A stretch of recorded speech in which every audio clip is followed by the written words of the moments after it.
നമുക്ക് എയർലൈൻസുകാർ തന്നെ അക്കോമഡേഷനും ഫുഡും ഒക്കെ പ്രൊവൈഡ് ചെയ്യുമെന്നാണ് പറഞ്ഞത്. അക്കോമഡേഷൻ ഇപ്പോൾ പ്രൊവൈഡ് ചെയ്തിട്ടുണ്ട്.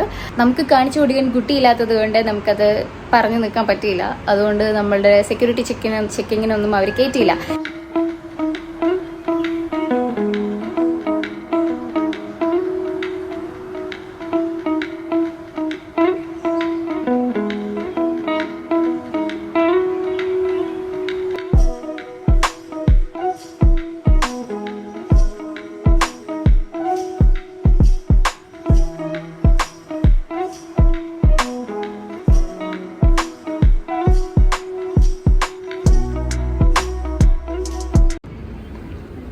അങ്ങനെ നമ്മൾ കാത്തിരുന്ന് അവസാനം ഡൽഹി എത്തിയിട്ടോ.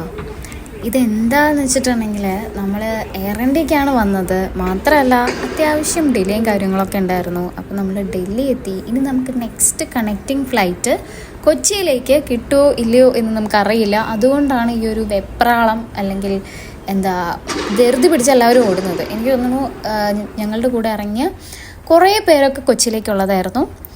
നിർഭാഗ്യവശാൽ നമുക്ക് കണക്റ്റിംഗ് ഫ്ലൈറ്റ് കിട്ടിയില്ല എന്ന് വെച്ചിട്ടുണ്ടെങ്കിൽ അവിടെ ടൈം ഉണ്ടായിരുന്നു, 1 മണിക്കൂറോളം ടൈം ഉണ്ടായിരുന്നു. പക്ഷേ നമ്മളെ കയറ്റിയില്ല. നമുക്ക് വേറൊരു ബോർഡിംഗ് പാസ് തന്നിട്ട് നാളത്തേക്ക്, അതായത് ഇന്നത്തെ ദിവസം എടുക്കേണ്ടിയിരുന്ന ഫ്ലൈറ്റ്, അതായത് ആ ടൈമിന് തന്നെ നമ്മൾ നാളെയാണ് പോകുന്നത്.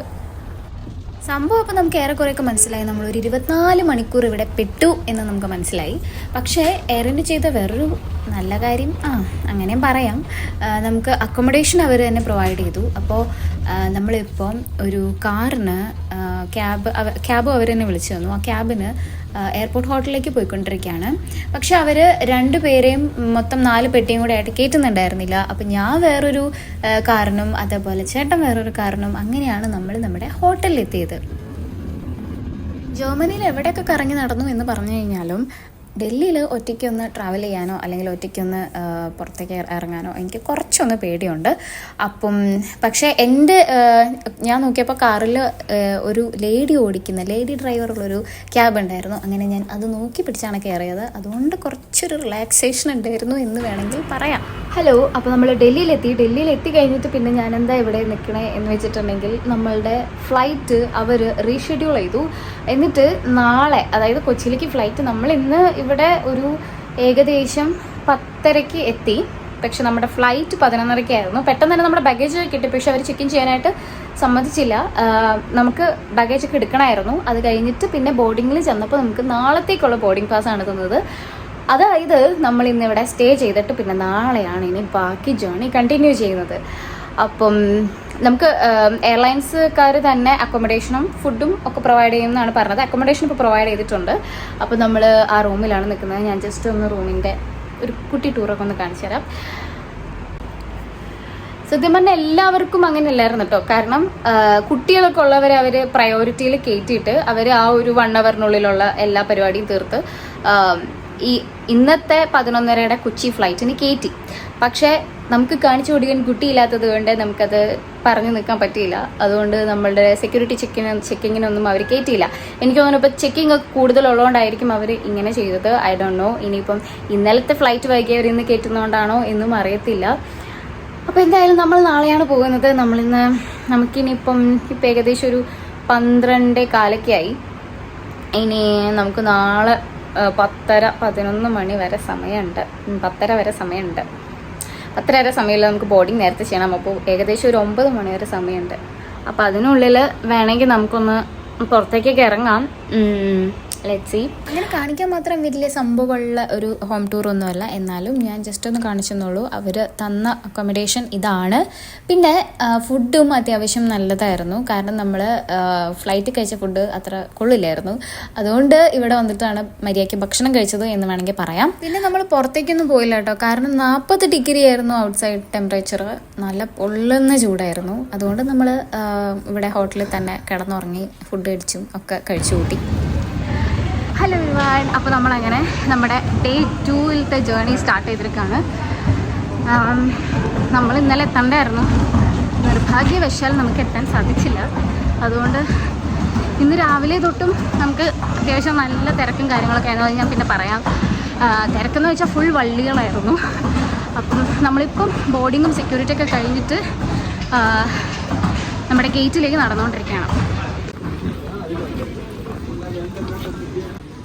പിന്നെ ഉണ്ടല്ലോ, നമുക്ക് മുന്നേ ഇവിടെ വന്നവർക്ക്, അതായത് ജർമ്മനി ടു ഡൽഹി വന്നവർക്ക് കണക്ഷൻ ഫ്ലൈറ്റ് മിസ്സായിട്ട് കുറേ നേരം സ്റ്റേ ചെയ്യേണ്ട വന്നു. അതായത് ഏകദേശം നമ്മളെപ്പോലെ തന്നെ 24 hours എയർപോർട്ടിൽ തന്നെ സ്റ്റേ ചെയ്യേണ്ട വന്നു, പ്രത്യേകിച്ച് അക്കോമഡേഷനൊന്നും കിട്ടാണ്ട് എന്ന് ഞാൻ കേട്ടായിരുന്നു. അപ്പോൾ അതൊക്കെ വെച്ച് നോക്കുമ്പം നമുക്ക് അക്കോമഡേഷനും ഫുഡും ഒക്കെ അവർ തന്നെ പ്രൊവൈഡ് ചെയ്തു. അങ്ങനെ വെച്ച് നോക്കുമ്പോൾ നമുക്ക് കുറച്ച് ഭാഗ്യമുണ്ടെന്ന് പറയാം. എന്നാലും നമ്മളുടെ വെക്കേഷൻ ഡേയ്സിൽ നിന്നൊരു ഡേ അങ്ങ് മിസ്സായി എന്ന് മാത്രമേ ഉള്ളൂ.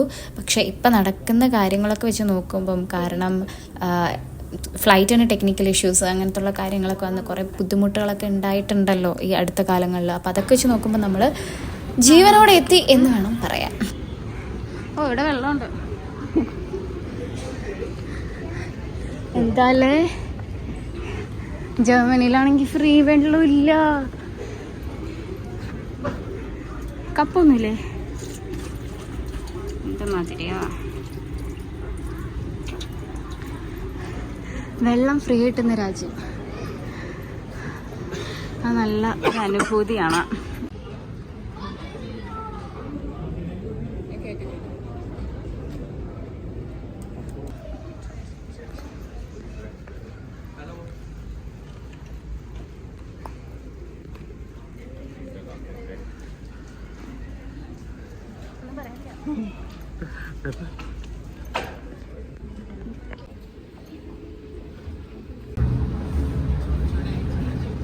ഇനി ഞാൻ നേരത്തെ പറയാം എന്ന് പറഞ്ഞു വെച്ച കാര്യം പറയാം. അതായത് നമ്മളുടെ സെക്കൻഡ് ഡേ നമ്മൾ ഡൽഹിയിൽ നിന്ന് എയർപോർട്ട് ഹോട്ടലിൽ നിന്ന് ഇറങ്ങുകയാണ്. അപ്പോൾ നമ്മളുടെ കൂടെ ഒരു 16 പേരുണ്ട്. അതായത് 10 പേര് ഇന്ത്യക്കാരും 6 പേര് ഫോറിനേഴ്സാണ്. അതായത് അവരൊക്കെ ജർമ്മൻസ് ആണ്, നമ്മുടെ നാട്ടിലേക്ക് കാണാനോ അല്ലെങ്കിൽ വർക്ക് ആവശ്യത്തിനോ ഒക്കെ വേണ്ടിയിട്ട് വന്നിരിക്കുന്നവരാണ്. അപ്പോൾ നമ്മളിങ്ങനെ ഇറങ്ങിയപ്പം എയർ ഇന്ത്യ തന്നെ നമുക്ക് ക്യാബ് പ്രൊവൈഡ് ചെയ്തു എന്ന് പറഞ്ഞല്ലോ. അപ്പോൾ ക്യാബുകളൊക്കെ എല്ലാവർക്കും വേണ്ടിയിട്ട് ഇങ്ങനെ നിരനിരയായിട്ട് വരുന്നുണ്ട്. അതിൻ്റെ ഇടയിൽ ഒരു ഫാമിലിയിൽ ഒരു കുട്ടി ഉണ്ടായിരുന്നു. അപ്പോൾ ആ ഫാമിലിയിലത്തെ ആൾക്ക് ആ കുട്ടിയുടെ കാർ സീറ്റർ കയറ്റാൻ വേണ്ടിയിട്ട് പറ്റുന്നില്ല. ആ ക്യാബ് അത്രത്തോളം വലുതല്ല എന്നാണ് അയാളുടെ പ്രോബ്ലം. പക്ഷേ കാർ സീറ്റർ എങ്ങനെയെങ്കിലും അഡ്ജസ്റ്റ് ചെയ്ത് കയറ്റാം, വെക്കാൻ പറ്റും എന്നൊക്കെ ക്യാബ് ഡ്രൈവർ പറയുന്നുണ്ടെങ്കിലും ആൾക്കത് അഡ്ജസ്റ്റ് ചെയ്യാൻ വേണ്ടിയിട്ട് കുറച്ച് ബുദ്ധിമുട്ടായിട്ടുണ്ട്. അപ്പോൾ അങ്ങനെ ഒരു സിറ്റുവേഷനിൽ നിൽക്കുമ്പോൾ നമ്മൾ പല കാറുകൾ അവർ നോക്കി, പക്ഷേ അതൊന്നും അയാൾക്ക് അത്ര സാറ്റിസ്ഫൈഡ് ആയിരുന്നില്ല. പക്ഷേ എന്താ പ്രശ്നം എന്ന് വെച്ചിട്ടുണ്ടെങ്കിൽ ഈ ക്യാബ് ഡ്രൈവേഴ്സൊക്കെ വന്നിരിക്കുന്നത് ഒരൊറ്റ കമ്പനിയിൽ നിന്നാണ്. അതായത് എല്ലാവരും ഒരു നെറ്റ്വർക്കിലാണ്, എല്ലാവരും ആ ഒരു കമ്പനിയിലത്തെ ആൾക്കാരായതുകൊണ്ട് ഒരാൾക്ക് വണ്ടി എടുക്കാൻ പറ്റിയില്ല, ഒരാൾക്ക് എയർപോർട്ടിലേക്ക് പോകാൻ പറ്റിയില്ലെങ്കിൽ ബാക്കി ആരും പോകത്തില്ല എന്നൊരു സ്റ്റാൻഡിലാണ് അവർ നിന്നത്. പക്ഷേ ഈ ഒരാൾ ഇത്ര സ്റ്റബോണായിട്ട് നിൽക്കുന്നതുകൊണ്ട് നമ്മുടെ ഈ 16 പേരും ദൈവമേ ഇനി ഈ സെക്കൻഡ് ഡേ കൂടി നമുക്ക് ഈ ഫ്ലൈറ്റ് മിസ്സാവോ എന്നുള്ളൊരു സിറ്റുവേഷനിലാണ് നമ്മൾ നിൽക്കുന്നത്. കാരണം സമയം ഇങ്ങനെ പൊയ്ക്കൊണ്ടിരിക്കുകയാണ്. അപ്പം ഇതിനെന്താ എന്ന് വെച്ചിട്ടാണെങ്കിൽ ഇതിനിപ്പോൾ 2 സൈഡുണ്ട്. നമ്മുടെ നാട്ടിലെ വണ്ടികളിൽ അത്രയും കുട്ടികൾക്ക് വേണ്ടിയിട്ട് ആ ഒരു സേഫ്റ്റി, സെക്യൂരിറ്റി, അതിനുള്ള ഒരു എന്താ പറയുക പോസിബിലിറ്റി ഇല്ലാത്തത്, അതത്ര വലിയ കാര്യമായിട്ട് ഞാനങ്ങനെ കണ്ടിട്ടില്ല. ഇപ്പം കുറച്ചും കൂടിയൊക്കെ വരുന്നുണ്ട്, ഇങ്ങനെ കാർ സീറ്ററൊക്കെ വയ്ക്കുന്നുണ്ട് എല്ലാവരും. പക്ഷേ കുറച്ച് നാൾ മുന്നേ വരെയൊന്നും അങ്ങനെ ആരും വെച്ച് ഞാൻ കണ്ടിട്ടില്ല. അപ്പം അതൊരു ഇഷ്യൂ ആണ്. അപ്പം അതിനനുസരിച്ചുള്ള വലിയ കാറുകൾ പ്രൊവൈഡ് ചെയ്യാത്തത് ഒരു ബുദ്ധിമുട്ടാണ് ഇങ്ങനെ ഒരു സിറ്റുവേഷനിൽ. അതേപോലെ ആളുടെ സൈഡിൽ നോക്കുകയാണെങ്കിൽ ആൾക്കൊന്ന് അഡ്ജസ്റ്റ് ചെയ്യാനായിട്ട് കുറച്ച് ബുദ്ധിമുട്ട്. അതായത് ഇത്രയും 16 പേര് ഈ ഒരു ആർഗ്യുമെൻറ്റിന് വേണ്ടിയിട്ട് ഇങ്ങനെ വെയിറ്റ് ചെയ്തുകൊണ്ടിരിക്കുകയാണ്, എന്തെങ്കിലും ഒരു കാര്യം അവർ തീരുമാനിക്കാൻ വേണ്ടിയിട്ട്. അപ്പോൾ അതും കുറച്ചൊരു ബുദ്ധിമുട്ടായിരുന്നു. അപ്പോൾ ഇതാണ് ഉണ്ടായൊരു ഇൻസിഡൻറ്റ്. അങ്ങനെ നമ്മൾ കുറച്ച് നേരം വൈകി, ഏറ്റവും ഒരു ലാസ്റ്റ് മിനിറ്റ് എന്നൊക്കെ പറയാം, അങ്ങനെയാണ് നമ്മൾ ഈ എയർപോർട്ടിലെത്തിയതും നമ്മൾ വേഗം ചെന്ന് ബോർഡിങ് ചെയ്തതും ഒക്കെ. പക്ഷെ 1.5 hour മുന്നേ നമ്മൾ എത്തി. ബട്ട് സ്റ്റിൽ എല്ലാവരും ഒന്ന് നന്നായിട്ട് പേടിച്ചു. കഥയൊക്കെ പറഞ്ഞുകൊണ്ടിരുന്നപ്പോഴേക്കും നമ്മുടെ ഫ്ലൈറ്റ് ടേക്ക് ഓഫ് ചെയ്തിട്ടോ. ഈ ടേക്ക് ഓഫ് ചെയ്യുന്ന സമയം എന്ന് പറഞ്ഞാൽ കുറച്ചൊരു ടെൻഷൻ പിടിച്ച പരിപാടിയാണ് എനിക്ക്. പിന്നെ നമ്മൾ മുകളിൽ ആകാശത്തെത്തി കഴിഞ്ഞാൽ പിന്നെ ഇനി ഒന്നും ചെയ്യാനില്ലല്ലോ, എല്ലാം പൈലറ്റിൻ്റെയിലാണ്. പിന്നെ ഇനി തിരിച്ചിറങ്ങുന്ന വരെ നമ്മളൊരു ആ ഒരു വിശ്വാസത്തിൽ അങ്ങ് മുന്നോട്ട് പോകുന്നതാണല്ലോ. അപ്പോൾ അങ്ങനെ നമ്മൾ ആകാശത്ത് എത്തിയിരിക്കുകയാണ്.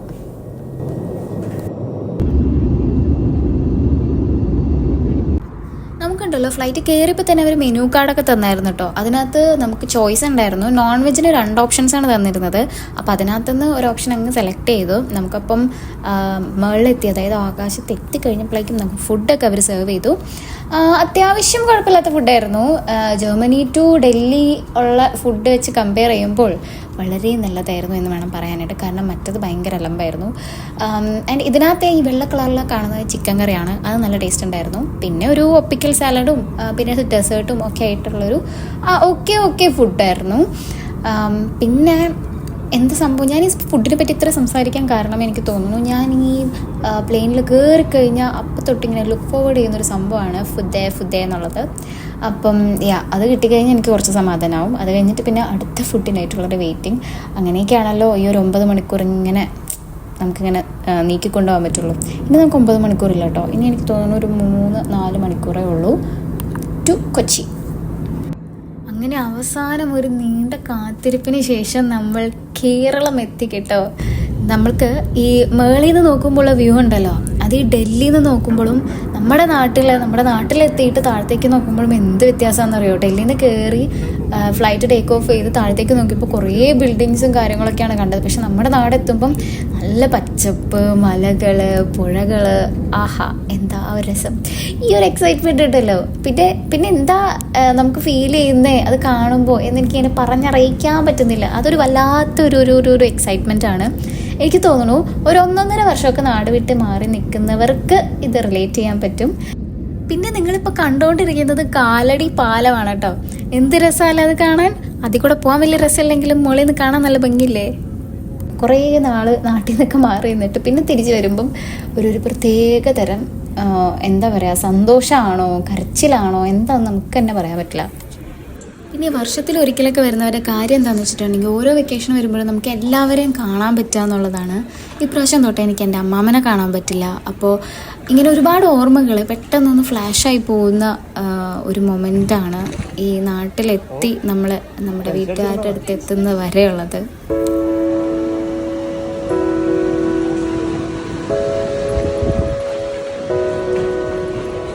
ഹലോ, ഞങ്ങൾ മീറ്റ് എടുക്കുന്നുണ്ട്.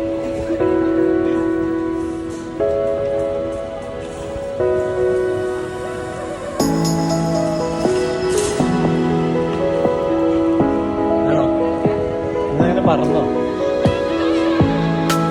യെസ്. നിങ്ങൾ ആരും ഒന്നും മിണ്ടണ്ട, ഞാൻ വോയിസ് ഓവർ ചെയ്തോളാം.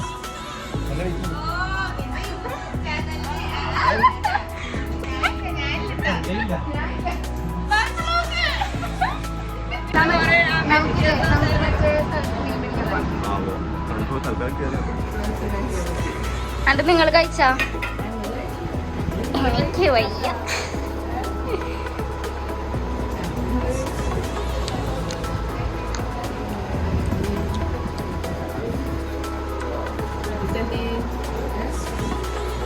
ഞാൻ ഫോൺ ഓൺ ആക്കിയപ്പോ മുങ്ങിട്ടുണ്ടാവും അജിത്ത്.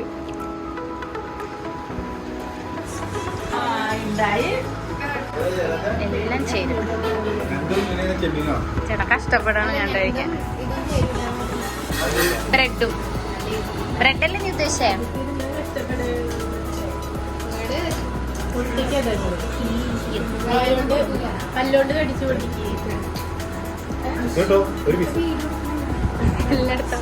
ഇല്ല, വോയിസ് ഒന്നും എടുക്കൂല, പേടിക്കണ്ട. ഒരു പീസ് മതി. നമ്മൾ വീട്ടിലെത്തിയപ്പോഴേക്കും നല്ല വിഭവസമൃദ്ധമായ ഫുഡ് റെഡിയായിരുന്നു. ഇനിയിപ്പോൾ അങ്ങോട്ടേക്ക് അങ്ങനെ ആയിരിക്കുമല്ലോ. അപ്പം ചോറും ഞണ്ട് എൻ്റെ ഫേവറേറ്റ്, അതാണ് ഞാനിങ്ങനെ എടുത്ത് പറഞ്ഞു. ബാക്കി എല്ലാ കറികളും കൂട്ടിയിട്ട് ഒരു പിടി പിടിക്കട്ടെ. അപ്പം ഇനി അടുത്ത വീഡിയോയിൽ കാണാം. അതുവരേക്കും ചീസ്.